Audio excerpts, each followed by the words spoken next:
शांति, ओम शांति, ओम शांति। बाबा कह रहे मीठे बच्चे, ऊंच बनना है तो अपना पोता मेल रोज देखो। कोई भी कर्मेंद्रियां धोखा ना दे। आज 2 कर्मेंद्रियों के बारे में बाबा ज्यादा खींच रहे हैं ध्यान। आंखें बहुत धोखेबाज होती हैं, इनसे संभाल करो। आंखें और एक जबान, 2 चीज का बाबा बोला है। तो आंखें बहुत धोखेबाज है, देखना कुछ चाहती है, दिखा देती हैं कुछ और। प्रश्न है, सबसे बुरी आदत कौन सी है? उनसे बचने का उपाय क्या है? उत्तर है, सबसे बुरी आदत है जबान की स्वाद। इसी के कारण ना लोग मजबूर हो जाता है, जो मन सो खा ले रहा है। अब कुछ तो है नहीं, केवल मुंह तक रहता है, अंदर चला जाता है। कोई अच्छी चीज देखी, पहले तो देखी तो छिपा कर भी खा लेते हैं। मधुबन में भी होता होगा शुरुआत में। छिपाना अर्थात ये हो गई चोरी। दिखाते हैं ना वो कृष्ण सुदामा के साथ, सुदामा झूठ बोलकर खा लेते हैं। तो एक बार थोड़ा चना खाने से जीवन भर क्या हो गया, दरिद्रता आ गया। तो यहाँ भी अगर बच्चे कुछ भी बिना बाबा को बोले, बिना छिपाए खा लेते हैं तो बाबा कहता है चोरी ही है। और चाहे तक की चोरी हो, चल्लक का, सब एक बराबर हो गया। चोरी रूपी माया तो बहुतों को नाक कान से पकड़ लेती है। इनसे बचने का साधन, जब भी कहाँ बुद्धि जाए तो खुद ही खुद को सजा दो। बाबा भी क्या करता था, थोड़ा सा भी ध्यान इधर उधर जाता था, अपने आप को चिमटी काटता था कि इधर उधर देखना भी नहीं, इधर उधर करना नहीं है। तो इसीलिए बाबा भी कह रहा हम लोगों को कि खुद सजा दो कि नहीं, हमें नहीं देखना है। बुरी आदतों से निकलने के लिए अपने आप को खूब फटकार भी लगाओ। क्या मिल रहा है ये सब खाने से? अपने आप से बातें करना है। केवल मुंह तक स्वाद है, फिर तो अंदर चला जाता है। पेट भरना है ना, तो क्यों ना हम बाबा की श्रीमत पे चलकर ही खाएं। ओम शांति। आत्माभिमानी होकर बैठे हो, बाबा कह रहा है यहाँ जब बैठते हो तो आत्माभिमानी होकर बैठना है, शरीर भान में नहीं। हर एक बात अपने आप से पूछनी होती है। हम आत्माभिमानी होकर बैठे हैं और बाप को याद कर रहे हैं। गाया हुआ है ना कि शिव शक्ति पांडव सेना। यह शिव बाबा की सेना बैठी है ना। उस जिस्मानी सेना में तो सिर्फ जवान होते हैं, बूढ़े व बच्चे आदि नहीं होते हैं। इस सेना में तो बूढ़े, बच्चे, जवान, स्त्री, पुरुष सब बैठ जाते हैं। यह है माया पर जीत पाने की सेना ना। तो हर एक को माया पे जीत पाकर बाप से बेहद का वर्षा लेना है। बच्चे जानते माया बड़ी प्रबल है, किसी को नहीं छोड़ती है। कर्मेंद्रियां ही ज्यादा धोखा देती है। चार्ट में यही तो लिखना है कि आज कौन सी कर्मेंद्रियों ने धोखा दिया। यही तो चार्ट में लिखना है कि अपनी इंद्रियों में कौन सा इंद्रिय धोखा दी। आज फलानी को देखा तो दिल हुई इनके हाथ लगाएं, इनको हाथ लगाएं, यह करें। कोई भाई का होगा कि भाई को आया कि किसी बहन को भी हाथ लगा दे। आंखें बहुत नुकसान करती है ना। तो हर एक कर्मेंद्रियों को देखो, कौन सी कर्मेंद्रियां बहुत नुकसान करती हैं। सूरदास का भी इसी पर मिसाल देते हैं ना। अपनी जांच रखनी है। क्या किया सूरदास के बारे में, क्या दिखाते हैं कि सब बोला कि नहीं, आंखें ही ज्यादा धोखा देती, अपने आप को फोड़ दिए। लेकिन ऐसा कुछ होता नहीं है। बाबा कहता है कि देखना छोड़ दो, वही हुआ। आंख रहते देखना बंद हो गया। आंखें बहुत धोखा देने वाली हैं। अच्छे अच्छे बच्चों को भी माया धोखा दे देती है। भल सर्विस अच्छी करते हैं, परंतु आंखें तो धोखा दे देती है ना। कहाँ से कहाँ आंखें पहुंचा देती हैं। इस पर बड़ी जांच रखनी होती है, क्योंकि दुश्मन है ये, हमारे पद को भ्रष्ट करने वाली है। जो अनुभवी बच्चे हैं उन्हों को अच्छी रीति नोट करना चाहिए। डायरी पॉकेट में पड़ी हो, जल्दी से नोट करो। जैसे भक्ति मार्ग में बुद्धि और तरफ भागती है, तो अपने को चुटकी काटो कि हम नहीं, बाबा के श्रीमत पे चलना है। तुमको भी सजा देनी चाहिए, अपने आप को ही सजा देनी है। धर्मराज से हम क्यों सजा खाएं, पहले अपने आप को सजा देकर सुधार लें। बड़ी खबरदारी रखनी चाहिए। कर्मेंद्रियां धोखा तो नहीं देती हैं, किनारा कर लेना चाहिए। खड़ा होकर देखना भी नहीं चाहिए। स्त्री पुरुष का भी बहुत हंगामा हो रहा है ना। देखने से काम विकार की दृष्टि चली जाती है। इसीलिए सन्यासी लोग क्या करते थे, आंख बंद करके बैठते थे। कोई कोई सन्यासी तो स्त्री को पीट करके बैठते थे। उन सन्यासियों आदि को क्या मिलता है? वो अपनी कर्मेंद्रियों पर राज नहीं कर पाए, इसीलिए क्या करते थे, भागते थे। लेकिन हमें भागना भी नहीं है। करके 10-20 लाख करोड़ इकट्ठा करेंगे। अगर बहुत ज्यादा पवित्रता को एकदम जबरदस्ती धारण कर लेते थे तो लोग क्या करते थे, उनको दान पुण्य करके 10-20 करोड़ जमा हो जाता था उनका। मर गए तो सब यहीं रह जाएगा, फिर दूसरे जन्म में फिर इकट्ठा करना पड़े, उनको कुछ भी नहीं जाएगा, क्योंकि हठ योगी थे ना। तुम बच्चों को तो जो कुछ मिल रहा है वह अविनाशी वर्षा मिलता है। अविनाशी यानी कि कभी विनाश नहीं होगा ईंधन का। तो वहां धन की लालच होती ही नहीं, ऐसी कोई अप्राप्ति होती नहीं जिसके लिए माथा मारना पड़े। 21 जन्मों तक कोई भी चीज अप्राप्ति नहीं होगी। कलयुग अंत और सतयुग आदि में रात दिन का फर्क हो गया ना, वहां तो अपार सुख होता है, यहाँ तो कुछ भी नहीं है। बाबा हमेशा कहते हैं संगम अक्षर के साथ पुरुषोत्तम अक्षर जरूर लिख दो। संगम में ही क्या करते, हम लोग पुरुषोत्तम सुनते थे राम के बारे में कि पुरुषोत्तम श्री राम है, लेकिन जानते नहीं थे कि पुरुषोत्तम कैसे बने। स्त्री और पुरुष अलग कर देते थे, केवल पुरुष उत्तम बनते हैं। साफ साफ अक्षर बोलने चाहिए। बाबा कहता है कि अब क्लियर बोलो, लास्ट समय चल रहा है ना, अब डरने की जरूरत नहीं, लेकिन युक्ति से सबको समझाना है। लेकिन अगर कोई ज्यादा बोलना चाहे, बुलवाना चाहे तो क्या करना है, क्लियर बोलना है कि हम लोग तो कुछ कर नहीं रहे, यहाँ तो शिव बाबा करवा रहा, आपको करना है कीजिए, नहीं करना है मत कीजिए। वो आप पे डिपेंड करता है। समझाने में सहज होता है।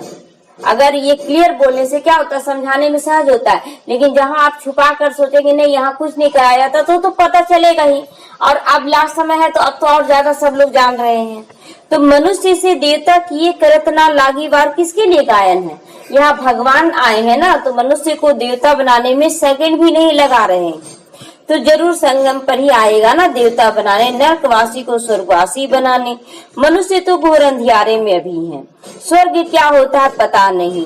इतना होने के बाद भी लोग क्या सोच रहे हैं कि अभी भी बच्चों का लाइफ बन जाएगा, नहीं 2-3 महीना में सब ठीक हो जाएगा, फिर सब करेंगे। लेकिन बाबा क्या बोलता है, अब ये रुकने वाला विनाश नहीं है। एक तरफ एक चीज ठीक होगा, दूसरी तरफ तो दो चीजें भी बढ़ रहा है। प्रकृति का प्रकोप, जहाँ जहाँ आग लग रहा है, चीन में आग लग गया, अमेरिका में आग लगा है, बाढ़ आया है चारों तरफ, रुक कहाँ रहा है। बिजली गिर रहा है, भूकंप कितना आ रहा है दिल्ली में, तो रुक कहाँ रहा है। कोरोना के लिए लोग बोला दवा निकल गया, अब ठीक होने जाएगा, अब ठीक हो जाएगा, तो रुका कहाँ है। एक चीज में डर खत्म हो गया तो दूसरा डर तो बन रहा है ना। फिर विश्व युद्ध का देखिए कितना हो रहा है। तो स्वर्ग क्या होता उन लोगों को तो पता नहीं, सोच रहे यही स्वर्ग बन जाए, यही स्वर्ग बन जाए। अब पुराने मकान को कितना भी कुछ कर ले वो तो झड़ेगा ही ना, वो तो रुकने वाला है नहीं। तो और धर्म वाले तो स्वर्ग को देख भी नहीं सकते हैं। इसीलिए बाबा कहते हैं तुम्हारे धर्म को बहुत सुख देने वाला है तुम्हारा धर्म। उनको कहते हैं हेविन, परंतु यह थोड़ी ही समझते हैं कि हम भी हेविन में जा सकते हैं। लोग थोड़ी समझते हैं कि हम भी स्वर्ग में जा सकते हैं, लेकिन उन लोगों के मन में डर बैठ जाता है। किसी को भी पता नहीं, भारतवासी भूल गए हैं। हेविन को लाखों वर्ष कह देते। क्रिश्चियन लोग खुद कहते हैं कि 3000 वर्ष पहले हेविन था, क्राइस्ट के आने के 3000 वर्ष पहले हेविन था। उन लोगों के शास्त्रों में लिखा हुआ है ये बात, खुद क्राइस्ट ये लिखा था अनुभव करके। तो जो भी साधु सन्यासी शुरुआत में आए ना, वो जो भी लिखे ना शास्त्र में, वो अपने अनुभव से अच्छा लिखे, लेकिन वो बदली होते होते होते आज विकारों के अनुसार चलने लगे। तो लक्ष्मी नारायण को कहते हैं गॉड गॉडेज। तो जरूर गॉडेज बनाने वाला कोई गॉड होगा ना, भगवान ही भगवान भगवती बनाएगा।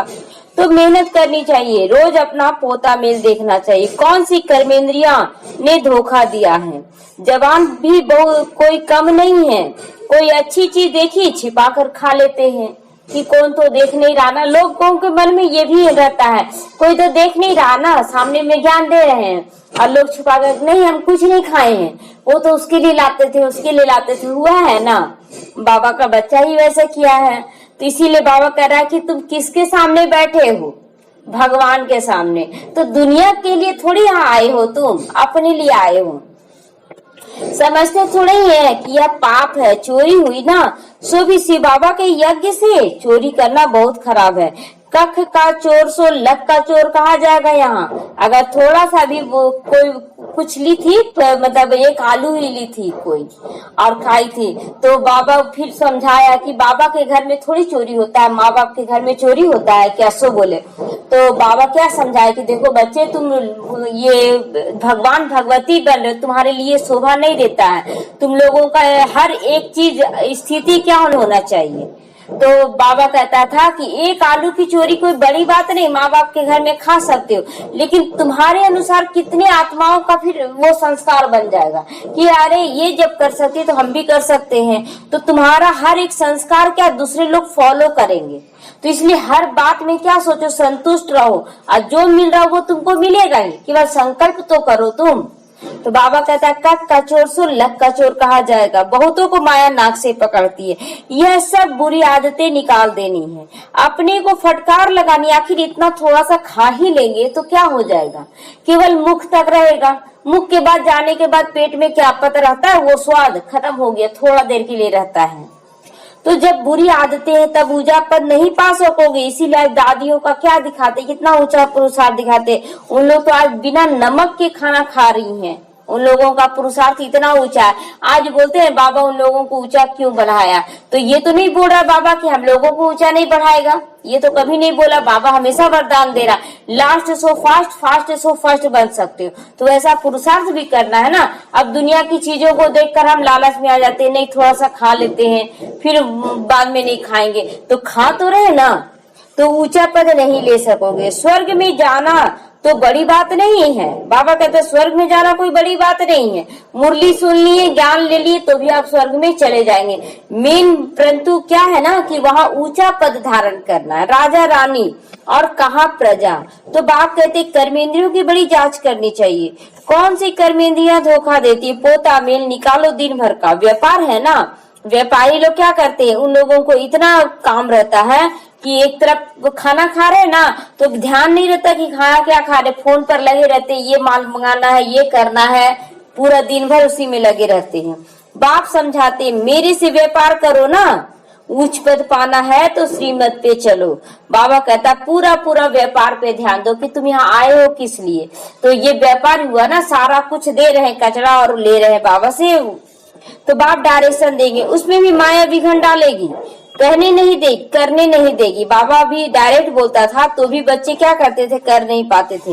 बाप कहते यह भूलो मत, गफलत करने से बहुत पछताओगे, कभी भी ऊंचा पद नहीं पाओगे। अभी तो खुशी से कहते हो हम नारायण बन जाएंगे, परंतु अपने आप से पूछो तो कहीं कर्मेंद्रियां धोखा तो नहीं दे रही हैं। अपनी उन्नति करनी है तो बाप जो डायरेक्शन दे रहे हैं उस पर अमल में लाओ।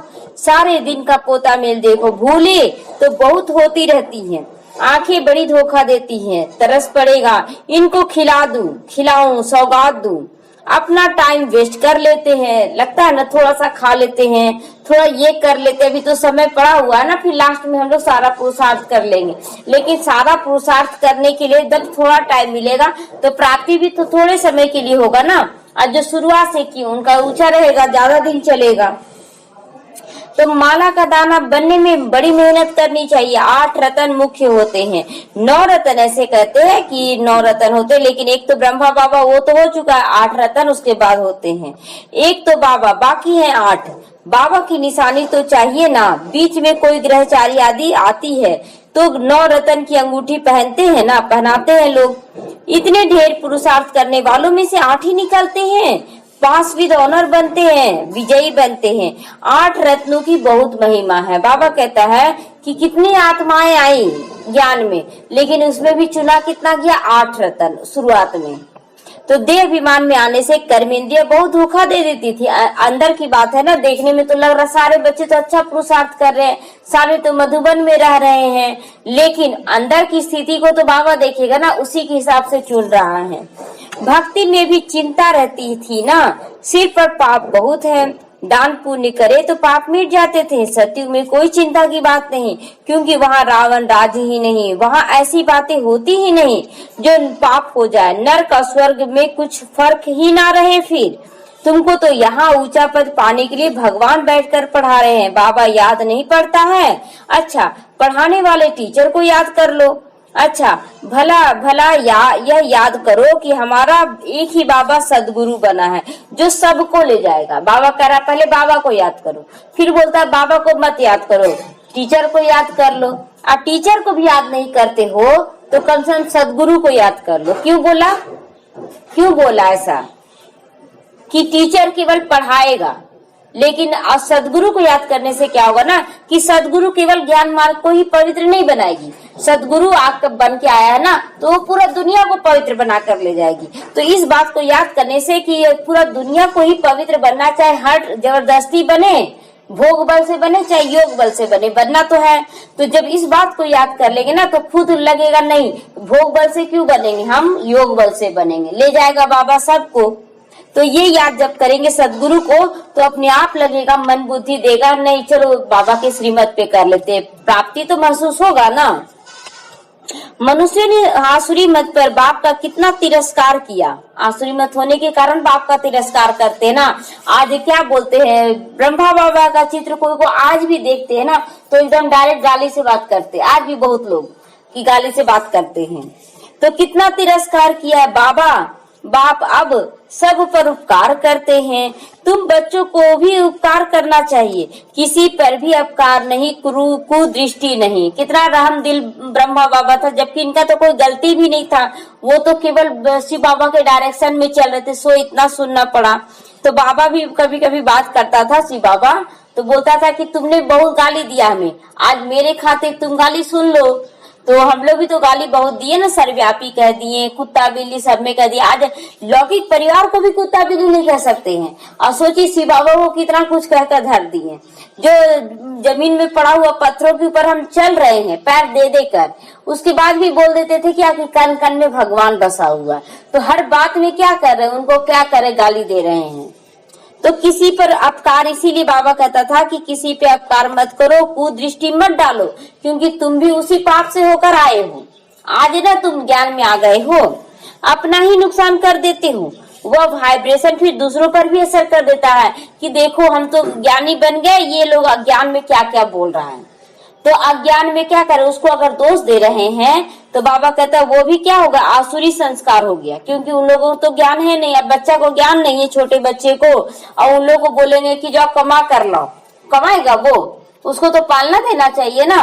तो उसी तरह बाहर वाले बच्चे क्या, अभी छोटे बच्चे हैं। हम लोगों की स्थिति भले शरीर में जो रहे, जिस उम्र में भी रहे, लेकिन बन तो गए ऊंची स्थिति में, माँ का रूप धारण कर लिया। माँ कभी अपने बच्चों का शिकायत नहीं करती, उसी समय उसे क्या करती है, अच्छा भावना देती है। बाप कहते बहुत बड़ी मंजिल है, रोज अपना पोता मेल देखो, कोई भी विकर्म नहीं बनाया ना।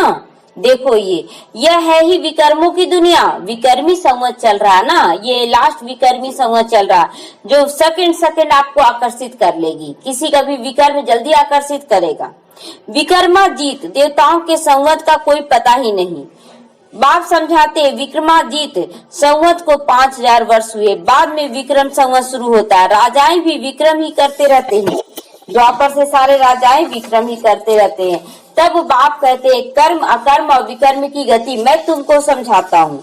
रावण राज में तुम्हारे कर्म विकर्म ही बन जाते हैं। सतयुग में कर्म अकर्म बनते हैं, विकर्म बनता ही नहीं, वहाँ विकार का नामो निशान नहीं होता। यह ज्ञान का तीसरा नेत्र अभी तुमको मिला है। अभी तुम बच्चे बाप के द्वारा त्रिनेत्री त्रिकालदर्शी बने हो। त्रिनेत्री ज्ञान का तीसरा नेत्र मिला, इन दो आंखों के अलावा तो त्रिनेत्री हो गया। त्रिकालदर्शी की भूत में क्या थे हम, वर्तमान में आए तो कैसा अनुभव कर रहे हैं, और भविष्य जाएंगे तो बाबा कितना चीज बता रहा है कि ऐसे मिलेगा।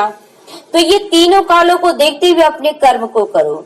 मनुष्य कोई बना न सके ऐसा बनाएगा त्रिकालदर्शी। अगर पिछले जन्म को भी याद करे, शूद्र जन्म को, तो लगता था सब कुछ तो खाते पीते थे हम लोग बोलता है खाने पीने से ताकत आता है। खाने पीने के बावजूद हमारे अंदर ताकत क्यों नहीं आ रहा था, सब कुछ खा रहे थे, लेकिन आज बिना खाए भी लगता है कि नहीं ताकत बाबा बहुत कुछ दे रहा है। तो तुमको बनाने वाला यहाँ स्वयं परमात्मा। पहले जब आस्तिक हो तब त्रिनेत्री त्रिकालदर्शी बनो। सारा ड्रामा का राज बुद्धि में बैठाना चाहिए। आस्तिक और नास्तिक किसको कहते हैं? आस्तिक दुनिया वाले तो हम लोगों को क्या बोलता है, नास्तिक, लेकिन आस्तिक किसको कहा जाएगा?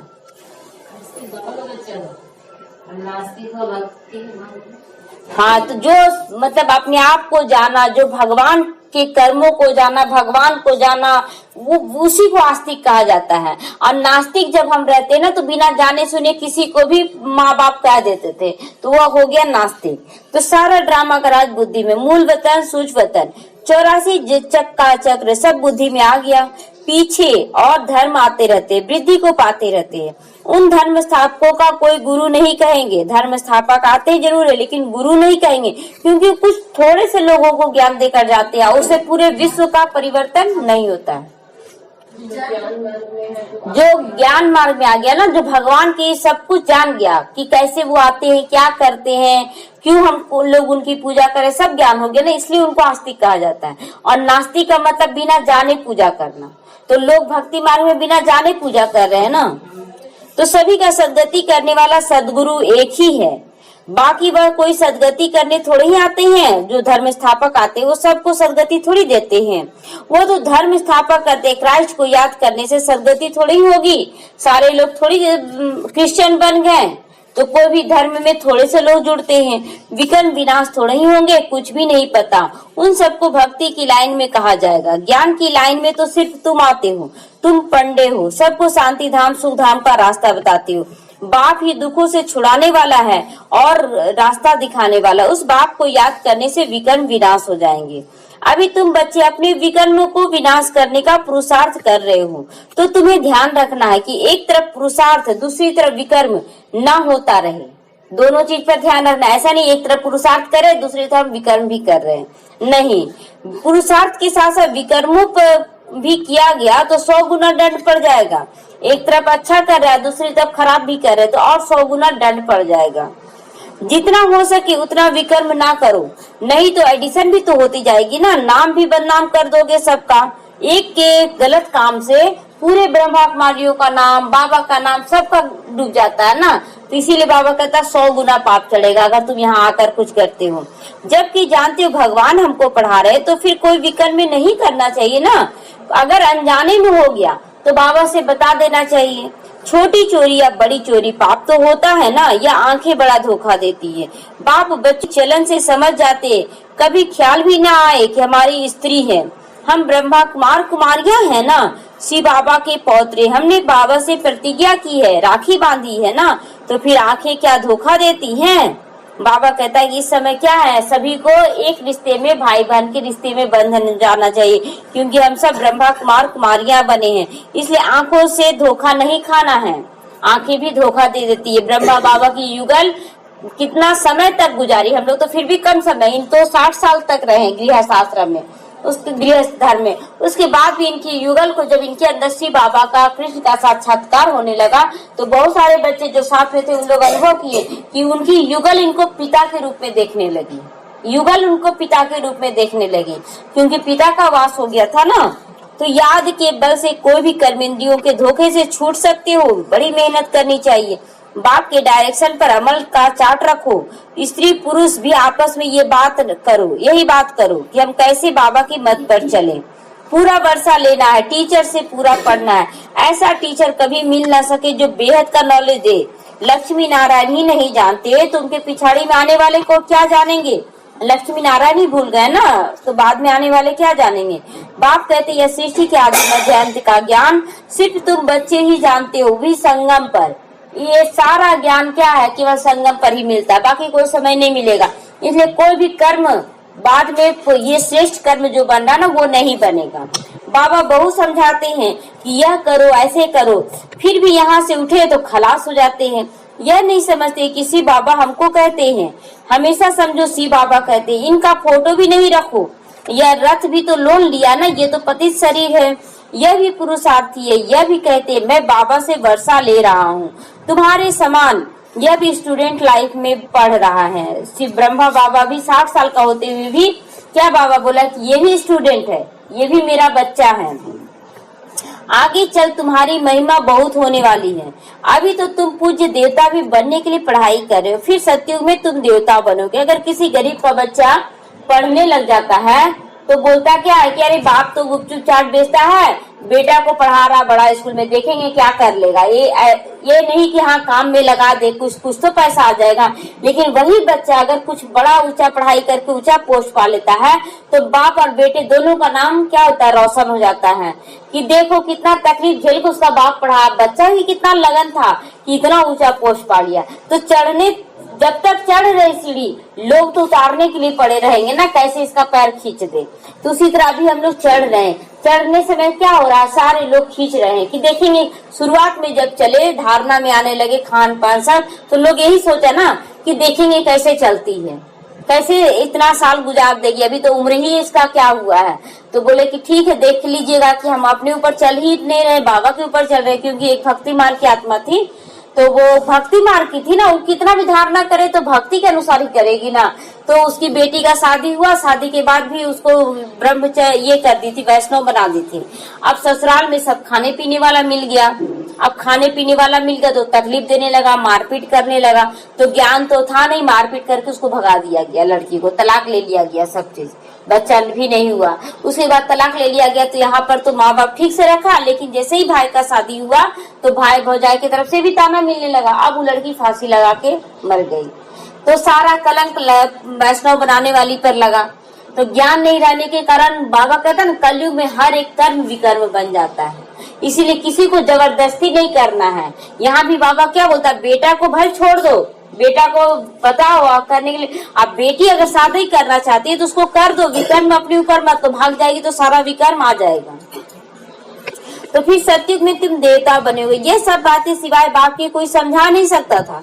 तकदीर में नहीं है तो भी शंका कर उठते हैं, बाबा पे शंका करते हैं कि पता नहीं सही में शिव बाबा पढ़ा रहा कि नहीं।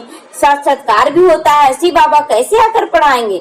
मैं नहीं मानता, मानते नहीं तो फिर शिव बाबा को याद कैसे करेंगे, विकर्म विनाश भी नहीं कर सकेगी। यह सारा नंबरवार राजधानी स्थापन हो रही है।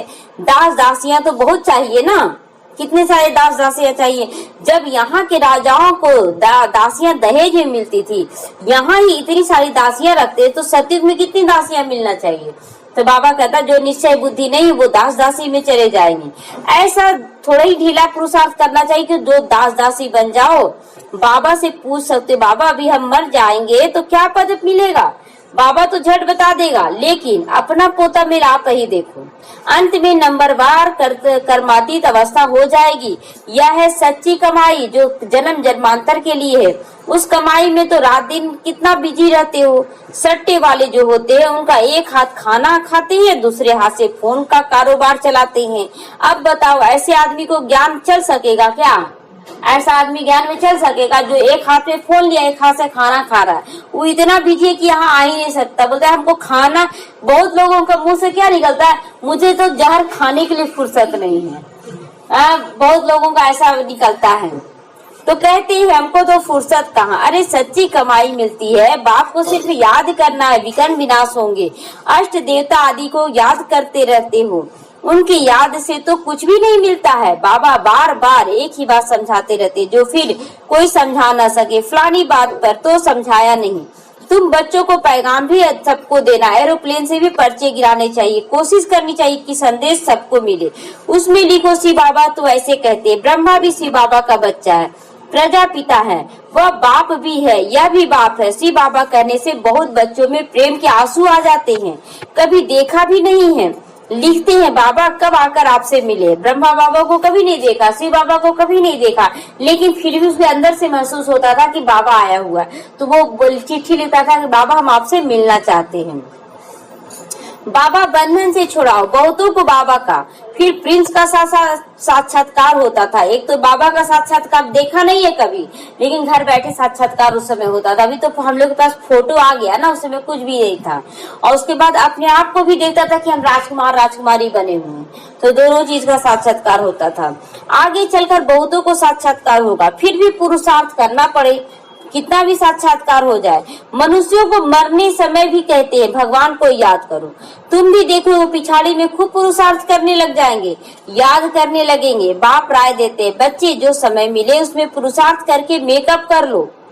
बाप की याद में रहकर विकर्म विनाश करो, पीछे आते ही आगे जा सकते हो। बाबा कहता है कि जैसे ही शूटिंग चलती है शूटिंग में थोड़ा सा समय भी मिलता है तो फिर मेकअप करते हैं ना। या तो ट्रेन से कहीं जा रहे हैं, अब जैसे ही जहाँ जाने वाले रहते हैं, वो घर पहुंचने वाले रहते हैं, तुरंत आईना निकाल कर क्या करते हैं, अपने आप को देखते हैं कि ठीक है कि नहीं अपना चेहरा का मेकअप। तो यहाँ भी बाबा क्या बोलते हैं, अंतिम समय में आप जा रहे हो तो अपने आप को चेक कर लो कि मेरा मेकअप ठीक है कि नहीं। कौन सा मेकअप? आत्मा का मेकअप। आत्मा में वो गुण धारण किए हैं कि नहीं, कोई विकर्म तो नहीं रह गया है, कोई काला धब्बा तो नहीं रह गया है। तो जैसे ट्रेन लेट होती है तो मेकअप कर लेते हो ना, तुमको तो यहाँ समय मिल रहा है तो मेकअप कर लो, यहाँ आकर कमाई करने में लग जाओ। बाबा राय देते हैं ऐसे ऐसे करो, अपना कल्याण करो, बाप की श्रीमत पर चलो, एरोप्लेन से पर्चे गिराओ। जो मनुष्य समझे कि ये बरोबर ठीक पैगाम देते हैं। भारत कितना बड़ा है सबको मालूम पड़ना चाहिए। तो जो ऐसे ना कहे बाबा को हमको तो पता ही नहीं पड़ा, ये कोई नहीं बोले कि हमको पता ही नहीं पड़ा। इसलिए बाबा कह रहा लास्ट समय में और ज्यादा एक एक को फिर से एक बार क्या करना, संदेश देना है सबको। लास्ट बार उसको बोलते भी जाना है, ये अंतिम बार आपको संदेश मिला। आप आइए चाहे नहीं आइए आपकी मर्जी, और स्वयं परमात्मा आया है। लगा दिया है, पीछे लिखा हुआ आगे लिखा हुआ है, पूरा ट्रैफिक पुलिस के जैसा ब्रेड में हाँ हो गया कि देखो तो बाबा है वो, देखो कि बाबा है।